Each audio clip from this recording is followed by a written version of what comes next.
함께 읽은 말씀을 가지고 믿음의 경주라는 제목으로 같이 은혜의 말씀을 나누도록 하겠습니다. 사자성어 중에 용두삼이라는 말이 있지요. 잘 아는 것처럼 머리는 용이지만 꼬리는 뱀과 같다.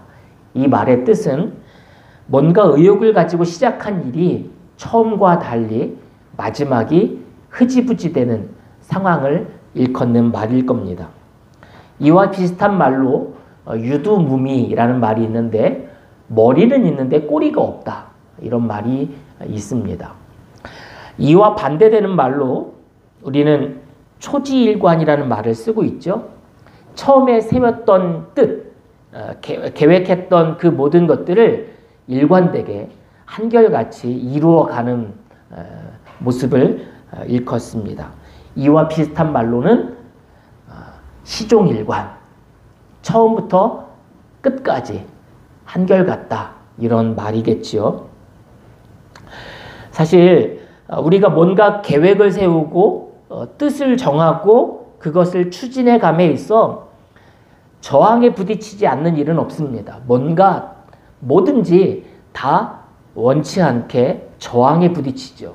그것이 내면으로부터 시작하든 외부로부터 저항이 다가오게 됩니다. 그것을 해야 되나 말아야 되나, 괜히 시작했나, 하지 말 걸 그랬나 라고 하는 갈등으로부터 외부적인 저항들이 있죠. 그것을 하지 못하도록 방해하는 요소들은 분명 있습니다. 예를 들어서 내가 체력을 위해서, 건강을 위해서 다이어트를 시작하려고 합니다. 그런데 내면으로부터는 뭔가 계속 먹고 싶은 욕구들, 식욕과 그것이 과해서 식탐의 욕구들이 나를 자극하게 되죠. 외부적인 요소들은 내가 다이어트를 하려고 마음을 먹으면 항상 그것을 방해하는, 저해하는 식사 약속들이 생겨나는 모습들을 보게 됩니다. 그래서 우리는 뭔가를 계획하고 뭔가를 뜻을 정하면 그것을 방해하는 일들로 인해서 불과 며칠 만에 그 뜻을 포기하거나 중단하는 경우들이 있죠. 그래서 우리는 그걸 뭐라고 불러요? 작심삼일이다. 3일밖에 가지 않는 그런 모습들을 이야기하고 있습니다. 신앙생활을 하면서 그래, 내가 신앙생활을 하면서 성경은 한번 읽어봐야겠지 하면서 성경을 일독 내지는 성경을 다독하겠다라고 마음의 뜻을 정하고 창세기부터 읽어가요. 그런데 읽다가 중간에 멈추고 포기하죠. 구약 성경은 너무 어려워. 신약 성경부터 해봐야지. 그러면서 신약 성경을 시작하지만 마찬가지죠. 그래서 성경을 여러 번은 못 읽었어도 창세기는 여러 번 읽었던 경험들, 마태복음 정도는 여러 번 읽었던 경험들이 분명 있을 겁니다. 그래, 뜻을 정하고 나는 일주일에 한 권은 읽어야지 하면서 다독의 뜻을 정하지만 사실 일주일에 책 한 권 읽기가 결코 쉽지 않습니다. 이런 뭔가 계획을 세우고 뜻을 정하고 하지만 용두사미로 끝나버리는 일들이 참 많죠.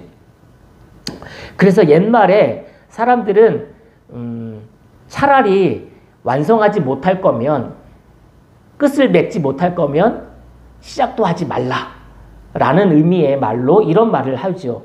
오르지 못할 나무는 쳐다보지도 마라 라는 말이 있습니다. 자기가 해낼 수 없는 일이라면 처음부터 욕심을 내지 않는 것이 좋다. 시작조차 하지 말라라는 말이겠죠. 하지만 이 말은 어떻게 보면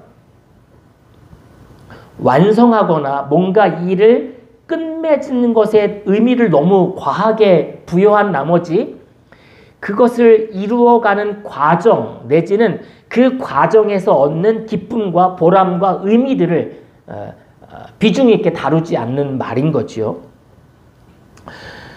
사실 불가능한 일, 불가능해 보이는 일에 도전하는 일이 없었다면 인류는 발전하지 않았을 겁니다. 못했을 거죠.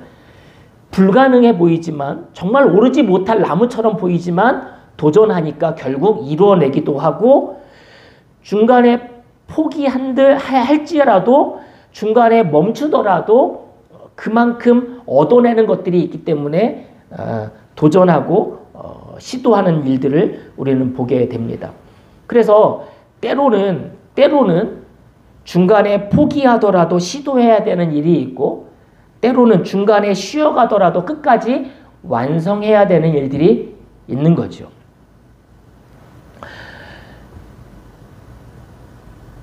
윤희상이라는 시인이 이런 시를 썼어요. 오르지 못할 나무는 쳐다보지도 마라 라는 제목으로 글을 썼는데 시를 썼는데 시는 이렇게 시작합니다.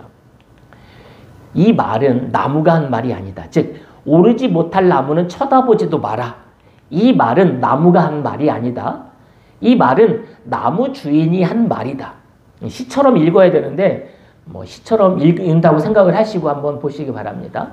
그러면서 나무를 위해 한 말도 아니다. 나무 주인을 위해 한 말이다. 주인이 노예에게 한 말이다. 아예 나무에 올라갈 생각을 하지 말라는 말이다. 노예는 서둘러 달리 말해야 한다. 오르지 못할 나무는 없다. 짧은 시지만 그냥 뭐 짧은 이렇게 글이지만 오르지 못할 나무는 쳐다보지도 말라라고 말했던 그리고 그렇게 알고 왔던 그렇게 어떻게 보면 세뇌당해 왔던 그런 말을 뒤집는 말인 거죠. 오르지 못할 나무는 없다. 이와 비슷한 말이 뭐가 있을까 생각해 보니까 이런 말도 있죠. 10번 찍어 안 넘어가는 나무는 없다. 뿐만 아니라 결론은 이거죠. 결론은 오르지 못할 나무는 있어도 오르지 못한 나무는 있어도 오르지 못할 나무는 없다. 가 결론이겠죠. 사실 사람들은 뭔가를 정복하고 목표를 달성하고 정상에 오르는 일들을 끊임없이 도전합니다. 그렇죠? 물론 아직 정복하지 못한 아직 달성하지 못한 정상들은 분명히 있을 겁니다. 그러나 우리는 오르지 못할 나무는 없음을 알고 끝까지 도전하고 열정을 가지고 달려가야 하겠습니다. 이런 거창한 서두를 이야기하는 이유가 뭔가?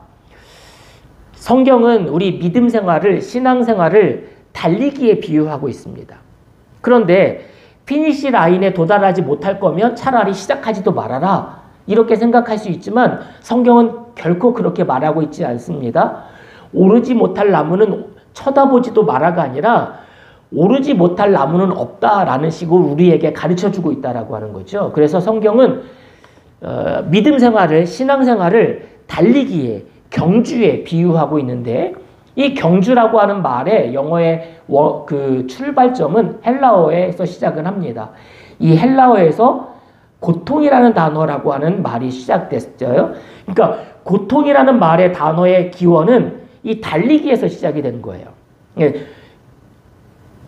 달리기를 해본 사람은 알겠지만 달리다 보면 고통이 찾아와요. 그렇죠? 그 달리기가 100m 달리기를 넘어서 계주라든지 아니면 마라톤이 된다면 이 달리기다가 고통의 그 기원을 가지고 있다는 말의 뜻이 이해가 되고 공감이 될 겁니다. 사실 저도 평생 한번 마라톤 한번 해보고 싶은 게 꿈이었었는데 꿈을 이루지는 못했지만 물론 언젠가는 또 이룰 수도 있겠지만 달리기는 참 고통스러운 거예요. 그렇죠? 달리면서 힘에 부치기도 하고 갈증이 나기도 하고 그만두고 싶은 멈추고 싶은 유혹들이 찾아오기 때문에 달리기는 정말 고통스러운 일인 거죠. 그 달리기가 말씀드린 것처럼 마라톤이라면 그 페이스를 유지하는 훈련을 통해서 처음부터 끝에까지 동일한 페이스로 달려야 초반에 아무것도 모르는 사람이라면 100m 달리기처럼 달렸다간 끝까지 완주할 수 없겠죠. 그래서 끝까지 달릴 수 있는 지구력과 어떤 훈련들이 필요할 겁니다. 그러나 100m 달리기가 됐던 마라톤이 됐든 공통적인 특징이 있다면 뭘까요? 애초에 달리기 전의 에너지와 어떤 마음가짐, 속도가 마지막까지 동일하게 이어지지는 않는다는 거죠. 그렇죠?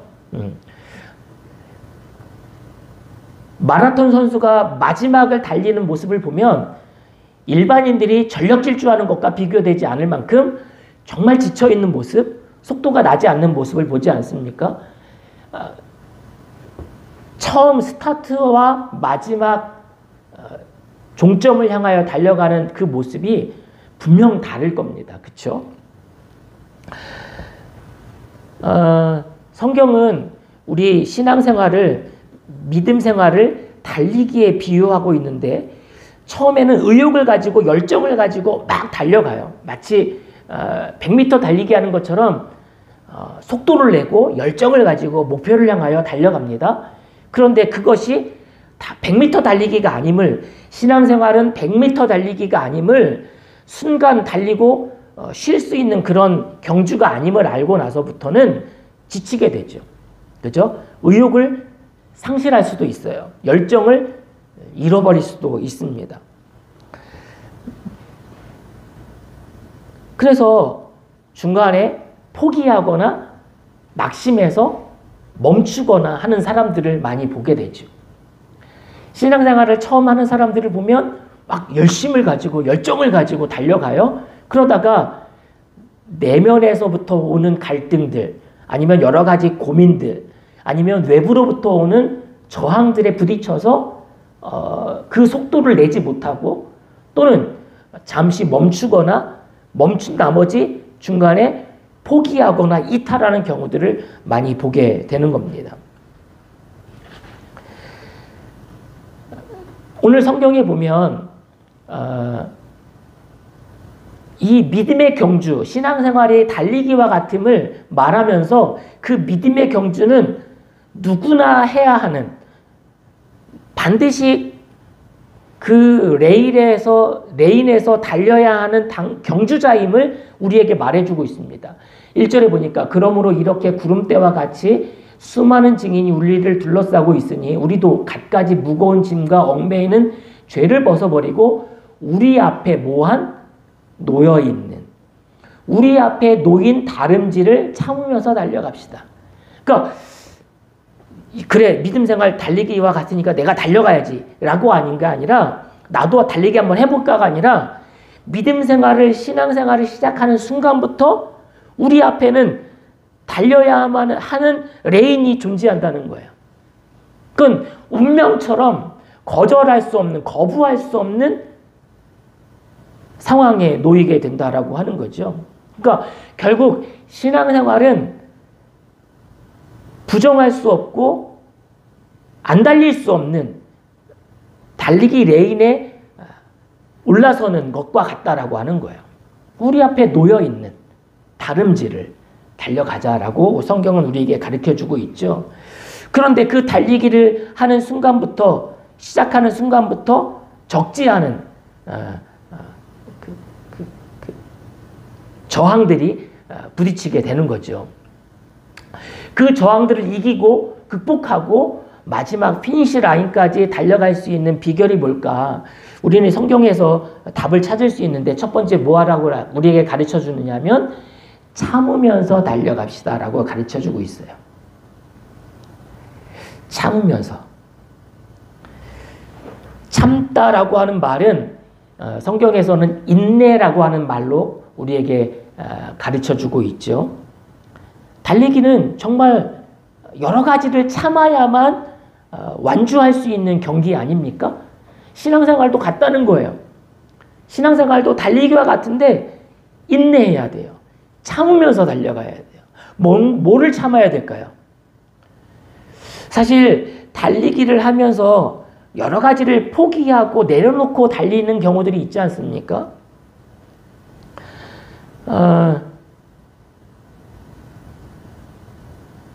믿음 생활도 포기하고 내려놓고 달려가야 하는 일들이 많아요. 그래서 참아야 돼요. 이 달리기가 마치 명동거리를 걸어가면서 쇼핑을 하듯 뭐 먹거리를 이렇게 찾아 나서는 걸음처럼 즐거운 걸음이 아니라는 거죠. 먹고 싶은 거 못 먹고 누리고 싶은 거 못 누리면서 시간을 할애해서 열정을 할애해서 삶의 에너지를 쏟아부어서 달려가는 길이 믿음 생활이고 신앙 생활이라는 거죠.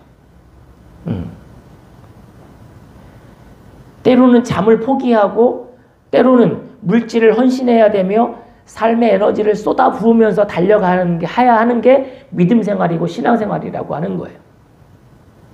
그래서 성경은 신앙 생활을 달리기에 비유하면서 참으면서 달려가래요. 신앙 생활이 달리기와 같으니까 좀 경치도 구경하고 좀 시원한 물에 발도 담그면서 달려가라.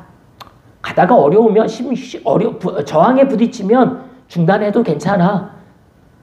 놀다가 쉬었다가 이렇게 말하지 않아요. 성경은 믿음의 경주에 비유하면서 참으면서 절제하면서 인내하면서 달려가래요. 두 번째, 우리도 갖가지 무거운 짐과 얽매이는 죄를 벗어버리고 경주자가 속도를 내기 위해서 기록을 경신하기 위해서 최대한 저항을 최소화하는 복장으로 달려가지 않습니까? 믿음의 경주도 마찬가지라는 거예요. 무거운 짐. 그것도 무거운 짐이 뭐래요? 갖가지 무거운 짐. 그러니까 신앙생활을 방해하고 저해하는 저항 요소들을 여러 가지가 있음을 성경은 부정하지 않아요. 야, 그게 뭐가 어려운 거라고? 야, 신앙생활하는 게 뭐가 힘든 거라고 그렇게 어려워해? 부담스러워해? 힘들어해?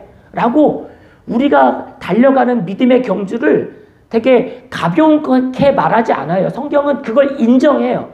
그래서 갖가지 무거운 짐이 너희를 짓누르고 있지만 그거를 벗어내야 돼 라고 우리가 처해져 있는 상황을 부정하지 않고 인정해요. 그러면서 방법을 알려주는데 갖가지 무거운 짐, 너희를 짓누르고 너희를 달리지 못하도록 만드는 방해 요소들을 다 벗어버리래요. 그리고 얽매이는 죄, 너희 발목을 잡고 너희를 끌어당기며 너희를 가로막고 있는 얽매이기 쉬운 죄를 벗어버리래요. 반복되는 죄를 지으면서 믿음의 경주를 할 수는 없는 거죠. 또한 성경은 우리에게 말해줍니다. 격려하고 있는 말이죠. 그러므로 이렇게 구름대와 같이 수많은 증인이 우리를 둘러싸고 있으니 마치 콜로세움 경기장에서 수많은 인파가 관중들이 경기장 안에서 달리기 하고 있는 시합하고 있는 선수들을 응원하고 환호하면서 격려하는 것처럼 수많은 믿음의 선진들이 너를 향하여 네 이름을 부르고 환호하고 박수하고 갈채를 보내면서 응원하고 있으니까 힘을 내라, 용기를 내라. 이런 말을 우리에게 전해주고 있습니다. 상상해보면 정말 경기장 안에서 뛰는 선수들은 정말 포기하고 싶은, 그만 달리고 싶은, 멈추고 싶은 유혹과 갈등이 얼마나 많아요. 그런데도 불구하고 내 이름을 부르고 나를 환호하고 나를 열광적으로 응원하는 사람들의 목소리가 들리면 없던 힘도 나고 정말 지쳤던 바닥이 났던 것 같은 에너지가 다시 샘솟듯 일어나지 않습니까? 그렇죠?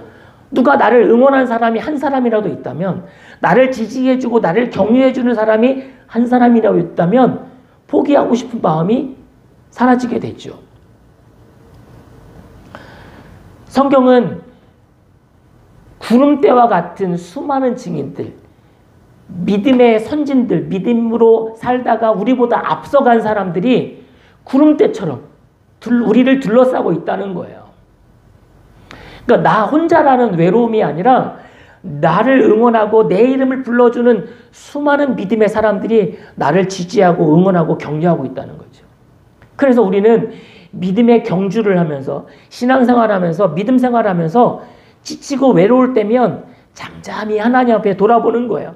그래, 나를 응원하고 있는 아브라함이 있고, 나를 격려하고 있는 모세가 있고, 나를 지지해주고 있는 다니엘이 있고, 나에게 박수를 보내고 있는 베드로가 있고, 그쵸? 그러면 다시 용기가 나고 에너지가 솟구쳐 오르게 되는 거죠. 이 말씀을 기억하면 참 믿음의 생활하면서 때로는 갈등도 있고 지치기도 하지만 다시 용기가 나는 거죠. 다시 힘이 나는 거죠. 그래서 사실 이 말씀은 제가 참 좋아하는 말씀 중에 한 구절이에요. 자, 우리가 예수님을 닮아가자, 예수님을 본받자, 예수님의 마음을 우리의 마음에 담자라는 말씀으로 취지로 이 말씀을 계속해서 반복하고 있는데, 이어가고 있는데, 예수님도 역시 믿음의 경주를 하신, 우리보다 앞서 달려가신 믿음의 경주자 아닙니까? 우리의 선배 아닙니까? 성경은 예수님도 우리와 동일한 믿음의 달리기를, 경주를 하신 분이라고 가르쳐주고 있어요. 그렇다면 예수님은 저항에 안 부딪혔을까요? 예수님은 달리기를 멈추고 싶은 그 갈등이 없었을까요? 예수님도 충분히, 아니 어쩌면 우리보다 더 강한 강도로 저항에 부딪히셨고 갈등에 부딪히셨어요. 그래서 예수님은 끊임없이 새벽을 깨우며 기도하셨고, 겟세마네 동산에서 떨어지는 땀방울이 핏방울이 될 만큼 기도하셨어요.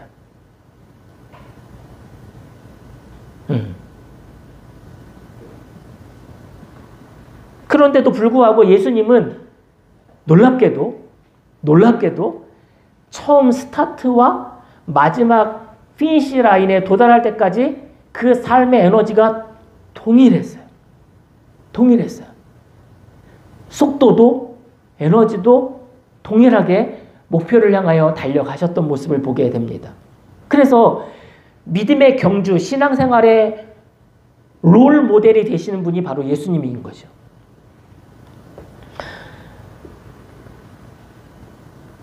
사실 예수님은 우리보다 더 홀로 외롭게 믿음의 경주를 하셨습니다.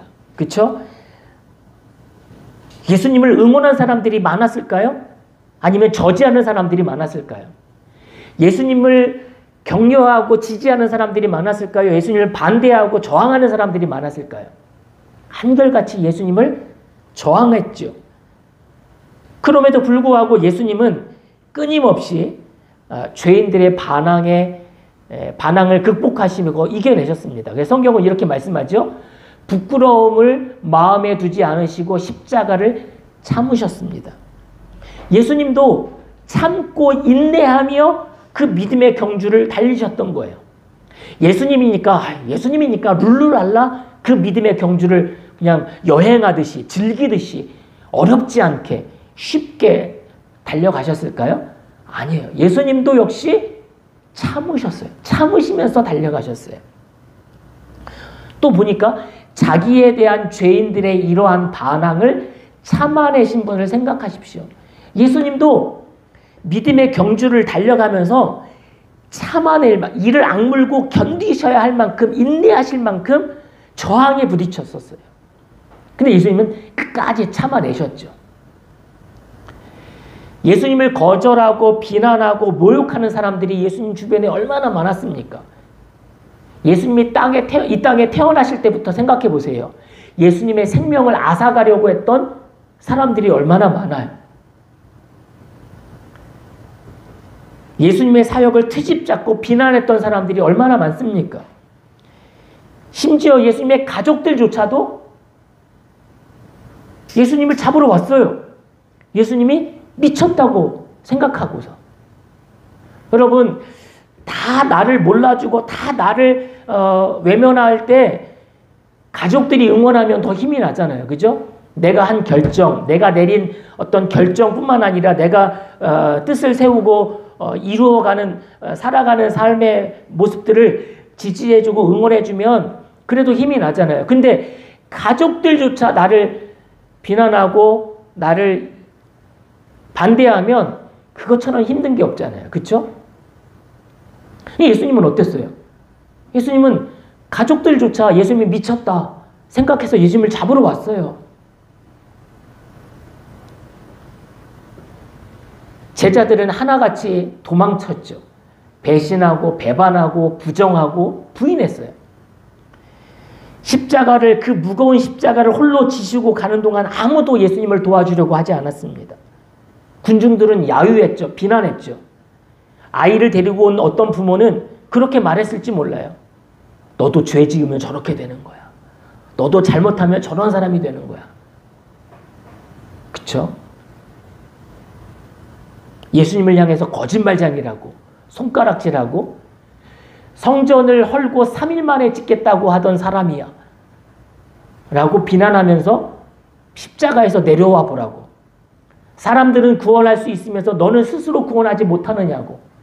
심지어 예수님은 죄가 없으셔서 무고한 죄명을 뒤집어 쓰고 십자가에 달려 돌아가시지만 예수님 양옆에 달려있는 죄인들은, 사형수들은 정말 그 십자가에 달릴 만큼 죄를 많이 지었거든요. 근데 그들조차도 예수님을 향하여 조롱하고 예수님을 비난했거든요.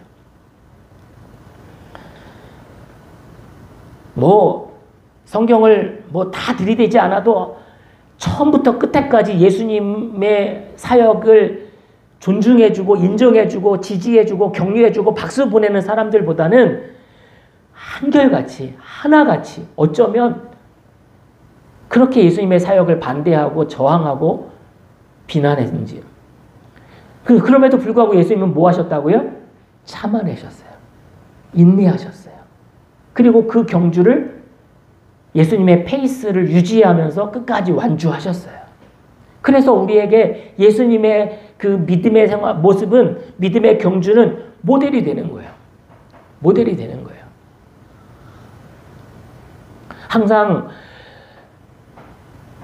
롤 모델은 존재하기 마련 아닙니까? 그쵸? 신앙생활 하면서도 나는 베드로가 롤 모델이야. 나는 바울이 모델이야. 나는 모세가 모델이야. 아니면 일반 직장생활 하면서, 사회생활 하면서도 내가 어떤 직업을 가지면서도 나의 모델은 누구야? 링컨이야. 헬렌 켈러야. 이런 말들을 하지 않습니까? 우리의 신앙생활의 모델은 정말 예수 그리스도이신 거죠.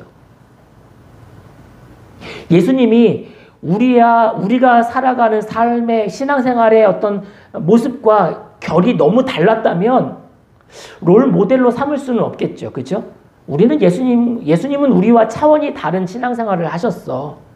예수님이 이 땅에 오셔서 십자가를 지시긴 했지만 정말 우리가 당한 고통은 전혀 상관없고 고귀하고 존귀하게만 살다가 십자가를 마지막에 지셨어 라고 하면 예수님과 우리는 정말 가까워질 수 없는 거리감이 있는 존재였겠죠. 그러나 예수님은 우리보다 어쩌면 더 심각한 저항에 부딪혀서 고난을 당하셨어요.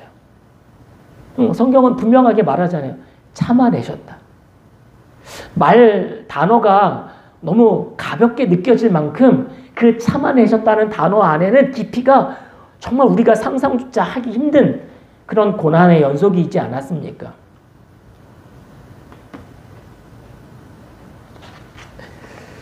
그런 예수님을 우리는 롤 모델로 삼고 살아갈 때 믿음의 경주를 완주할 수 있는 거예요. 그래서 성경은 우리에게 이렇게 가르쳐주고 있습니다. 그렇게 인내하시고 참아내셨던 예수님을 뭐 하래요? 믿음의 창시자요 완성자이신 예수를 바라봅시다. 그러니까 신앙생활은 목표를 바라보고 가는 거기도 하지만 앞서 가신 예수님을 바라보고 가는 거예요.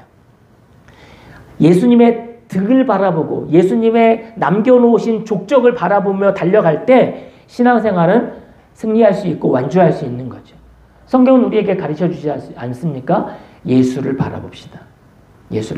인생을 살아가면서 뭘 바라보느냐에 따라서 그 노선이 정해지게 되고 삶의 방향성이 정해지는 거 아닙니까? 그렇죠?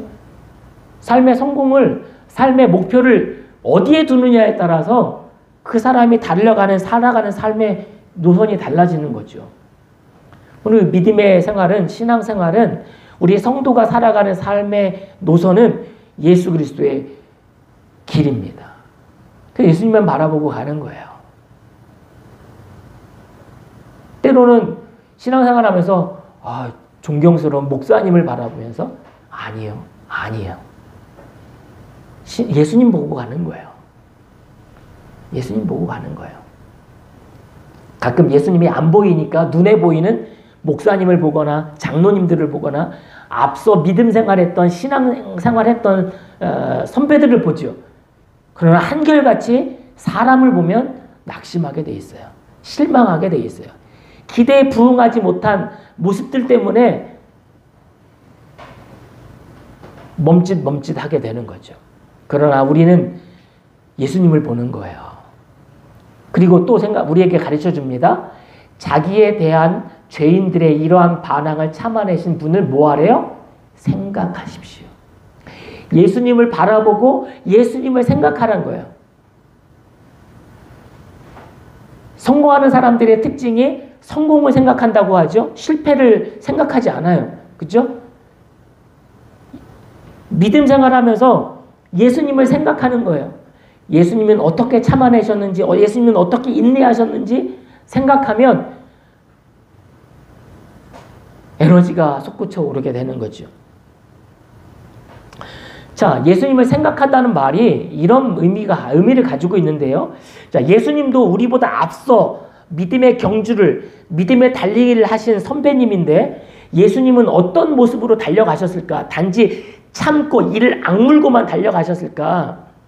예수님의 내면을 좀 살펴볼 수 있는 성경 구절이 있는데요. 오늘 말씀해 보니까 이렇게 나와 있어요. 그는 자기 앞에 놓여있는 기쁨을 내다보고서 부끄러움을 마음에 두지 않으셨대요. 그러니까 예수님도 마음속에 뭐를 내다본 거예요? 믿음의 경주를 마치고 나서, 신앙의 달리기를 마치고 나서 얻는 뭐를 보셨어요? 기쁨을.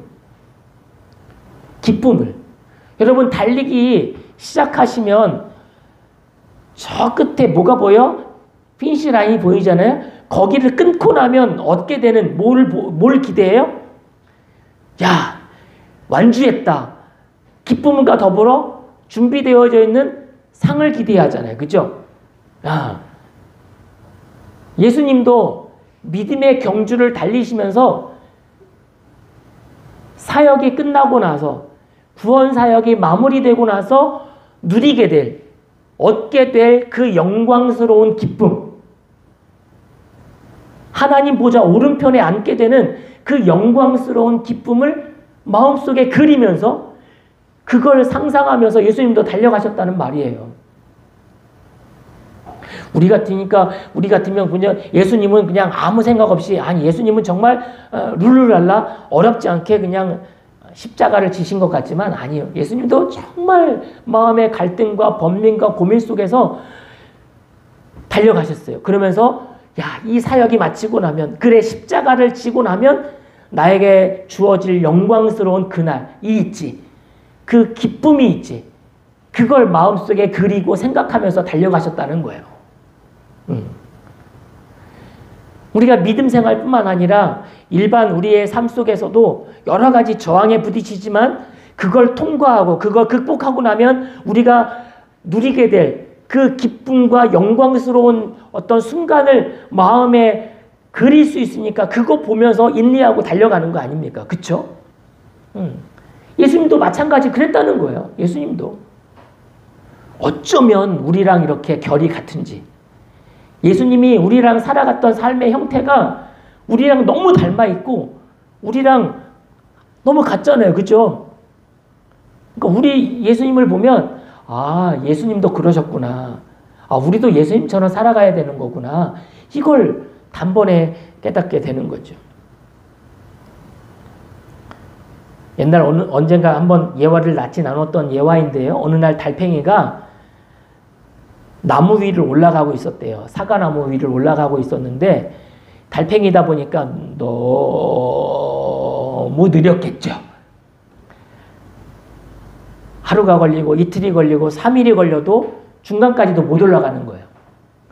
그렇게 열심히 끊임없이 올라가고 있는, 분발해서 땀을 찔찔 흘리고 올라가고 있는 달팽이를 향해서 애벌레가 나무 중간에서 나와서는 뭐라고 얘기했을까요? 달팽이야, 지금 올라가봤자 사가 열리지도 않았어. 올라가봤자 사가 없어. 그랬대요. 그랬더니 달팽이가 뭐라고 그랬을까요? 아니야, 내가 저 위에 올라갈 때쯤 되면 사과가 열릴 거야. 그쵸? 달팽이가 올라가는 속도에 맞춰 생각해보면, 계산해보면 달팽이가 나무 끝에까지 올라가면 사과가 열리겠죠. 재미있는 그냥 유머 같은 예화지만 우리에게 주는 교훈이 있죠. 달팽이는 지금 보면 올라가봤자 열매가 없어요. 그죠? 근데 올라가고 나면 열매가 맺힐 거라고 하는 믿음과 확신이 있기 때문에 참고 인내하면서 올라가는 거예요. 달팽이는 뭘 본 거죠? 지금은 없지만 사과를 그리는 거죠. 상상하고 그걸 기대하고 그걸 마음속에 품고 올라가는 거예요. 예수님도 지금은 희미해 보이지만 십자가 너머에는 영광스러운 기쁨이 있고 하나님 보좌 우편에 앉는 그 놀라운 날이 있음을 보신 거예요. 그거 보시고 달려가시는 거예요.